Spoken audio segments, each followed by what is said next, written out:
오늘 본문 말씀에는 이제 바울이 밀레도를 떠나 예루살렘에 이르기까지 겪은 일들이 기록이 되어 있습니다. 바울은 이 여정 속에서요, 그 성령의 감동을 받은 그러한 사람들이 바울의 예루살렘 행에 대해서 이렇게 예언하는 것들을 이제 만나게 됩니다. 우리 한번 4절 말씀을 같이 한번 보실까요? 본문 4절 말씀입니다. 시작. 제자들을 찾아 거기서 이레를 머물더니 그 제자들이 성령의 감동으로 바울더러 예루살렘에 들어가지 말라 하더라. 자, 바울은 먼저 이 두로의 배가 상륙했을 때요, 그곳에 있는 제자를 만나게 되었는데요. 근데 이제 그들이 성령의 감동을 통해서 바울이 예루살렘에 가면 위험해질 것이라는 것을 깨닫고 바울에게 예루살렘으로 가지 말라고 그렇게 권하고 있습니다. 그리고 그들뿐만이 아니었어요. 우리 본문 10절에서 12절까지 말씀 같이 한번 보시겠습니다. 10절에서 12절입니다. 시작. 여러 날 머물러 있더니 아가보라 하는 한 선지자가 유대로부터 내려와 우리에게 와서 바울의 띠를 가져다가 자기 수족을 잡아매고 말하기를 성령이 이같이 말씀하시되 예루살렘에서 유대인들이 이같이 이 띠 인자를 결박하여 이방인의 손에 넘겨주리라 하거늘 우리가 그 말을 듣고 그곳 사람들과 더불어 바울에게 예루살렘으로 올라가지 말라 권하니. 자, 바울이 가이사랴에 머물 때 이 아가보라고 하는 선지자가 바울 일행을 찾아왔어요. 그는 성령의 감동을 받아서 갑자기 좀 상징적인 행동을 하게 되는데요. 바울의 띠를 가져다가 자기의 그 수족을 손발을 다 묶은 뒤에 그다음에 예루살렘에서 유대인들이 그 띠의 주인, 그러니까 바울을 이제 결박하여서 이방인의 손에 넘겨줄 것을 예언을 한 겁니다. 그 이방인의 손에 넘긴다라고 하는 거는 이제 유대인들에게는 그 사법권이 없잖아요. 그래서 이제 로마인들에게 재판을 맡긴다라고 하는 건데 마치 누구를 떠오르게 하냐면 예수님을 떠오르게 하죠.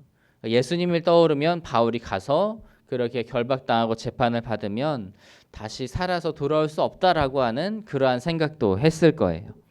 그래서 이제 그 일로 인해서 바울의 일행들과 그리고 다른 여러 사람들이 한 목소리로 바울에게 예루살렘에 가지 말라고 권하기 시작합니다. 그 전까지는 이제 일행들은 바울에게 가지 말라는 얘기를 한 적이 딱히 등장하지 않는데 이 아가보가 얘기한 그 순간에는 그들이 바울을 적극적으로 말려요. 그냥 우리들이 뭐 연보 같은 거는 대신 가져다 주면 되니까 가지 말라고 그렇게 눈물을 흘리면서 이렇게 좀 권했던 것 같습니다. 그런데 바울은 그럼에도 불구하고 그의 마음이 흔들리지 않습니다. 우리 13절과 14절을 같이 한번 보실까요? 13절과 14절입니다. 시작. 바울이 대답하되 여러분이 어찌하여 울어 내 마음을 상하게 하느냐? 나는 주 예수의 이름을 위하여 결박당할 뿐 아니라 예루살렘에서 죽을 것도 각오하였노라 하니 그가 권함을 받지 아니하므로 우리가 주의 뜻대로 이루어지이다 하고 그쳤노라. 주변 사람들이 정말 울면서 권했다라고 말하고 있지만 그럼에도 바울의 결심은 흔들리지 않았습니다. 자신은 주 예수의 이름을 위해서 결박뿐만 아니라 예루살렘에서 죽을 것도 각오했다라고 하는 것이죠. 근데 바울도요, 사실 이미 자기가 예루살렘에 가면 결박당할 것을 알고 있었어요. 그런데 그는 그럼에도 성령에 감동되어서 성령에 매여서 예루살렘에 간다고 그렇게 고백을 하고 있어요. 그러면 모두가 다 성령에 감동된 것인데요. 그런데 모두가 다 앞으로의 일들을 깨달은 것인데 왜 서로 다른 이야기를 할까요? 성령께서 누구에게는 이 말을 하시고 누구에게는 저 말을 하신 것일까요? 그렇지는 않습니다. 그 성령님은 모두에게 같은 일을 알게 하셨어요. 그런데 그 의미를 이해하는 것에 있어서 그 뜻을 받아들이는 것에 있어서 차이가 있었다라고 하는 것이죠.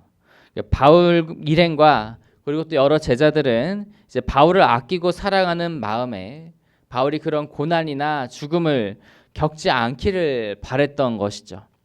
그런데 하지만 성령님의 뜻은 다른 곳에 있었습니다.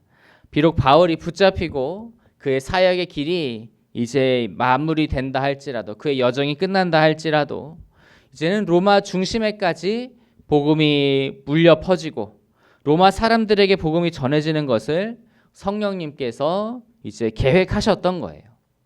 그래서 그 계획하신 대로 결국에는 이제 바울이 로마에까지 가서 이제 로마의 상류계층까지 복음이 전해지게 되고요. 그리고 이제 기독교를 핍박하였던 로마 제국이 결국에는 기독교 국가가 되는 놀라운 변화를 맞이하게 되었던 것입니다. 그래서 우리는 우리에게 주시는 그 성령님의 감동을 우리 자의적으로 우리의 그런 인간적인 생각으로 해석을 하는 게 아니라 하나님의 의도를 정확하게 알 수 있어야 할 것입니다. 그래야만 우리가 하나님의 기뻐하시는 일에 순종할 수 있기 때문인 것이죠.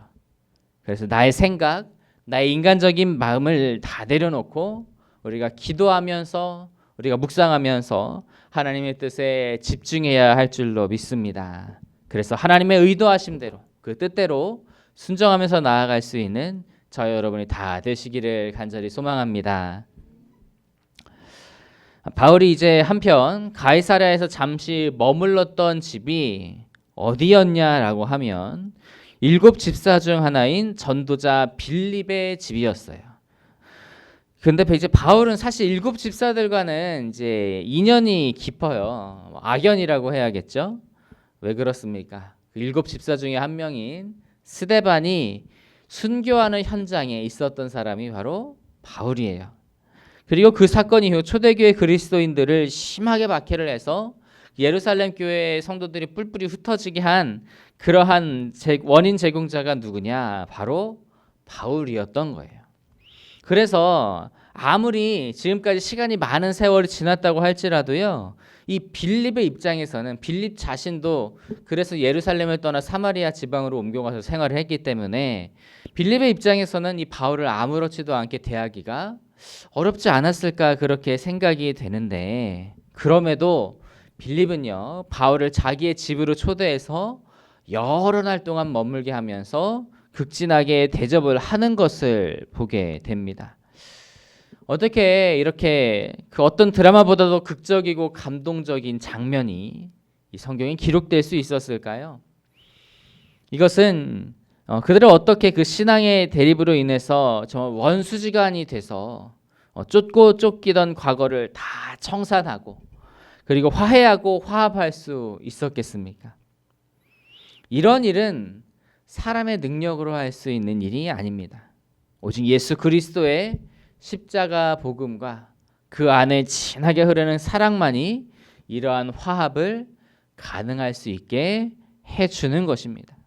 왜냐하면은 예수님께서 그 십자가를 지신 이유가 하나님과 사람 사이를 화목하게 하시기 위해서, 그리고 사람과 사람을 화목하게 하기 위해서 이 땅에 오셔서 그 십자가를 지셨기 때문에 그렇습니다. 우리가 잘 알고 있는 유명한 사례가 있죠. 바로 그 손양원 목사님이신데요. 목사님은 자기 아들을 죽인 공산당원 그 청년을 자기의 양자로 삼으셨습니다. 그 손양원 목사님이 그렇게 하실 수 있었던 것은 목사님 안에 예수 그리스도의 사랑이 넘쳐 흘렀기 때문일 것이고, 또 십자가의 복음이 그분을 사로잡았기 때문일 거예요. 우리는 분열과 다툼이 극단화되고 있는 이 시대를 살아가고 있습니다. 이러한 상황을 아우를 수 있는 것은 다름 아닌 오직 복음뿐입니다. 예수 그리스도의 그 십자가 복음, 그 안에 진하게 흐르고 있는 그 사랑만이 모두를 화합하게 만들 수 있는 것이죠. 그래서 복음을 먼저 경험한 우리가 그 모본을 보일 수 있게 되기를 원합니다.